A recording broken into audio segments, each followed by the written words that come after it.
ಆಂದೋಲನ ಸಂಬಂಧ ಸಪ್ಲಿಮೆಂಟ್ ಕೊಡಕ್ಕಂತ ನಮ್ಮ ಯಲ್ಲಪ್ಪ ದವಾಸ ಮನೆಗೆ ಬಂದಿದ್ರು. ಅವ್ರು ಬಂದಾಗ ನಾನು ಸಪ್ಲಿಮೆಂಟ್ನ ರಿಸೀವ್ ಮಾಡ್ಕೊಳ್ಳಿಲ್ಲ.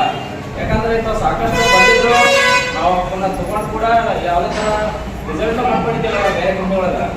ಯಾಕಂದ್ರೆ 50,000 ಗಂಟೆ ಕೊಟ್ಟು ಎಲ್ಲ ನಾವು ಲಾಸ್ ಆಗಿದ್ವಿ. ಬ್ಯಾಡ್ ಸರ ಇವೆಲ್ಲ ಇಂಥವ್ ನಾವು ನಂಬಂಗಿಲ್ಲ, ತೊಗೊಂಡು ಹೋಗ್ಬಿಟ್ರಿ ಅಂತ ನಾ ಹೇಳಿದ್ದೆ. ಅವಾಗ ನಾನು ಕೇಳಿಲ್ಲಲ್ಲ, ಇವರೇ ಮಾಡಿದ್ರೆ ಈಗ ನಮ್ಮ ಬ್ರದರ್ ಯೋಧ ಅಂತ ಹೇಳಿದ್ರಲ್ಲ, ಅವ್ರಿಗೆ ಫೋನ್ ಮಾಡಿ ಇಲ್ಲ ಸರ್ ಚಲೋ ಅದವು ನೀವು ಯೂಸ್ ಮಾಡಿ ನಿಮ್ಮ ತಮ್ಮ ಬೇಡ ಆಗ್ತಾರ ಅಂತ ಹೇಳಿ. ಅವಾಗ ಏನು ಮಾಡಿದ್ರ, ನೀ ಏನಾರ ಮಾಡ್ಕೊ ನಾ ತಂದ್ಕೊಡ್ತೀನಿ ಮನೆಗೆ ಅಂತ ಸರ್ ತಂದು ಹೊಸ ರೂಪಾಯಿ ಕೊಟ್ರ. ಆದ್ರೆ ನಮ್ಮ ಬ್ರದರ್ ಬೇರೆ ಕೊಟ್ರ, ನಾನು ನಂಬಿದ್ದಿಲ್ಲಲ್ಲ. ಆಮ್ಯಾಗ ನಮ್ಮ ತಾಯಿಯವ್ರ ಎಷ್ಟು 12-13 ವರ್ಷದ ನೋವು ಒಂದು ತಿಂಗಳದಾಗ ಅಂದ್ರೆ ಅವ್ರು ಕಡಿಮೆ ಅನ್ಸಕ್ ಶುರು ಆಯ್ತು.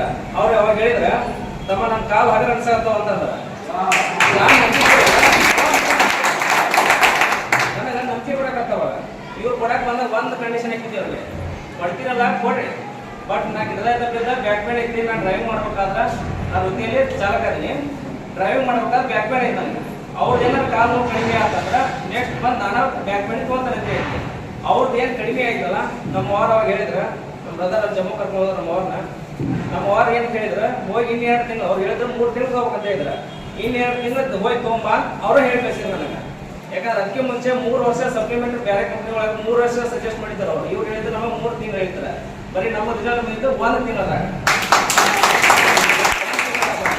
ಆ ನಂತರ ಇನ್ನೆರಡು ತಿಂಗಳಂತ ನಾನು ಹೋಗಿ HQ ಹೋಗಿ ಬೇಡ ಅಂತ ಹೇಳಿದವ್ ನಾನು ಹೋಗಿ ತೊಗೊಂಬಂದೆ.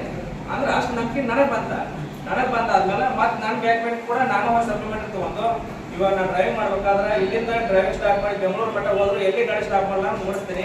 ಯಾವುದೇ ಥರದ ಬ್ಯಾಕ್ ಪೇನ್ ಬರಂಗಿಲ್ಲ. 50 ಕಿಲೋಮೀಟರ್ ಗಾಡಿ ಓಡಿಸ್ಬೇಕಾದ್ರೆ ನಡ ಅಂಬೋದು 6 ಮಣಿ ತಾಸು ಆಗೋಲ್ಲ. ಇವಾಗ ನಾನು ಇಲ್ಲಿಂದ 500 ಕಿಲೋಮೀಟರ್ ಓಡಿಸಿದ್ರು ಯಾವುದೇ ಥರ ನನಗೆ ತೊಂದರೆ ಬರಲ್ಲ. ಫಸ್ಟ್ ಮಂತ್ ಬಂದಿದ್ದು ಇನ್ಕಮ್ 91 ರೂಪಾಯಿ. ಲಾಸ್ಟ್ ಬ್ರಾಂಜ್ ಆದಾಗ ಬಂದಿದ್ದು 13,500.